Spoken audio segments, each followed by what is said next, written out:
కోకాపేట और నియోపోలిస్ లో 2 crores పెట్టి 3 BHK ఫ్లాట్ తీసుకొని మనకి రెంట్ వచ్చేసి 70 to 80,000 మాత్రమే వస్తుంది. కానీ ఇక్కడ ఈ ఫామ్ హౌస్ లో మాత్రం మినిమం 1.5 lakh to 2 lakhs వరకు ఈజీగా రెంట్స్ వచ్చేస్తాయండి. దీంట్లో పర్ డే వచ్చేసి మనకు 15 to 25,000 యావరేజ్ వస్తుందండి.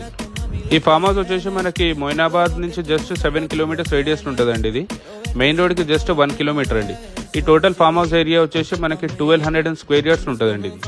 దీంట్లో swimming pool, lawn, children's play area, దీనికి 20 feet రోడ్ అనేది యాక్సెస్ ఉంటుందండి, బ్లాక్ టాప్ రోడ్. దీనికి ఓనర్ కోట్ చేస్తున్న ప్రైస్ వచ్చేసి 2 crore 10 lakhs అండి. దీనికి వాచ్మెన్ సెక్యూరిటీ రూమ్ కూడా ఉందండి. దీనికి గ్రౌండ్ ఫ్లోర్ లో spacious living room and 1 master bedroom and open kitchen అనేది ప్రొవైడ్ చేశారండి. దీంట్లో ఫస్ట్ ఫ్లోర్ లో 2 bedrooms విత్ అటాచ్డ్ వాష్రూమ్స్ అండి, and living room, spacious living room and corridors and balconies అనేవి ప్రొవైడ్ చేశారండి. ఇది మొత్తం రెడీ టు ఆక్యుపై మోడ్లో ఉందండి. ఇది ఎన్ఆర్ఎస్కి మాత్రం ఇది బెస్ట్ రెంటల్ ఆపర్చునిటీ అండి. ఇది మీరు ఎప్పుడన్నా ఇండియాకి వచ్చినప్పుడు 1 to 2 months ఈజీగా స్పెండ్ చేయొచ్చండి ఇక్కడ ఫ్యామిలీతో పాటు. Complete details and site visit కోసం ఇప్పుడే స్క్రీన్ మీద కనిపిస్తున్న నెంబర్కి కాల్ చేయండి.